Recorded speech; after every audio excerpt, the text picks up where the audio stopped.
Alright, PED 415.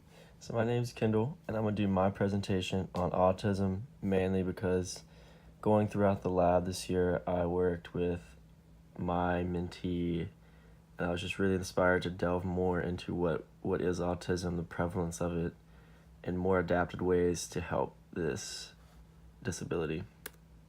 So the definition of autism, the big definition is it's a set of heterogeneous neurodevelopmental conditions characterized by early onset difficulties in social communication and unusually restricted repetitive behavior and interests. So with the mentee I had this year, I would notice that communication was a big barrier for us. He would make like a lot of weird gestures and a lot of repetitive behaviors. So I could definitely see that throughout with him. So individuals who have autism have atypical cognitive profiles such as impaired cognition and social perception, executive dysfunction, and atypical perceptual and information processing. So some causes of autism. There's a lot of research going on with this. There's nothing like really set in stone. It's a lot of researching the causes and doing like studies on them and checking the results. And so I found this one study that talked about maternal infection, maternal antibodies, drugs taken during pregnancy, environmental toxicants, and postnatal factors. So the maternal infection basically was referring to like the measles virus, the mother getting that, having that during pregnancy or having it before pregnancy. The maternal antibodies is basically where the autoimmune diseases where like immune cells start erroneously identifying cells in the body as foreign and attack them. So basically they're identifying cells that aren't foreign and that should stay in the body, and they're attacking them to try to get rid of them. And then like drugs taken during pregnancy. So during pregnancy, women are given the option to take several different drugs, and two of the drugs this study focused on was thalidomide, which is used to ease nausea, valproic acid, which is used in like if you have epilepsy for seizure control. And then there was also a serotonin reuptake inhibitor, which is usually used to treat like depression. And then the environmental toxicants, these include like air pollution from automobiles, cigarette smoke, so smoking it and also getting secondhand smoke, heavy metals like factories and stuff, and then pesticides, like when people come to treat houses and they spray pesticides in the house that they might be harmful towards a person. That's very harmful towards the baby as well. And the last one was postnatal factors. This one's kind of up in the air. There's a lot of speculation. The research is very vague on this, so I don't know if this one's really a cause, but they talked about like giving vaccines for the measles and stuff in children is making healthy children acquire the trait to get autism. The prevalence for autism, the worldwide prevalence is 1% worldwide, and then it's usually more prevalent in males than females. And in the United States, it's estimated that 1 in 59 births come out to have a child with autism.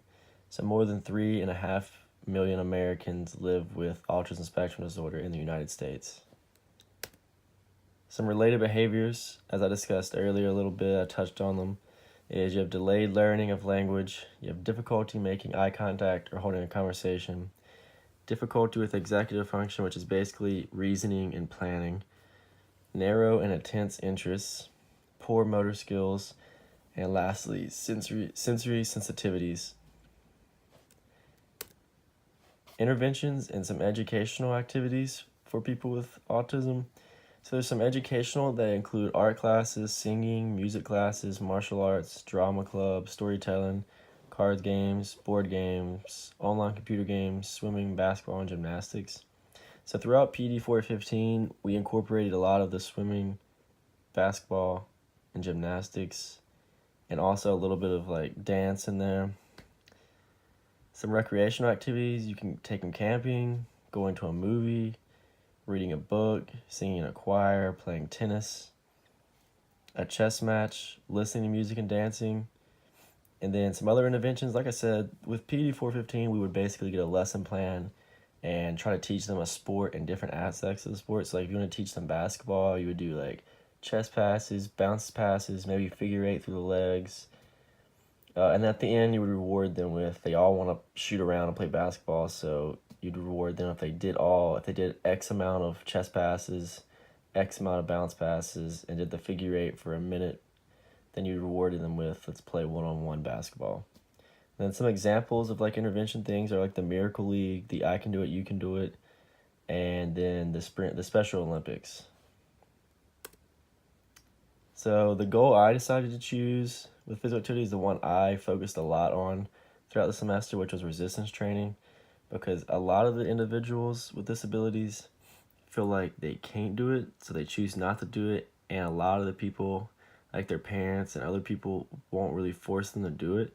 So I was really honing in on like teaching them what resistance training was, what a 1 rep max was, how like the percents of each, and teach them how to properly do like curls, shoulder presses, deadlifts, squats with very lightweight, nothing more than 10 pounds, just to get them started.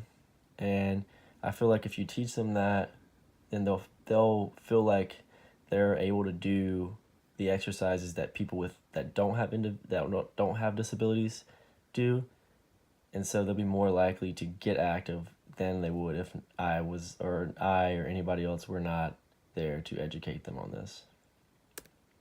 And then these are my references where I found the different statistics, the different studies, the causes. And yeah, thank you for watching my presentation on autism.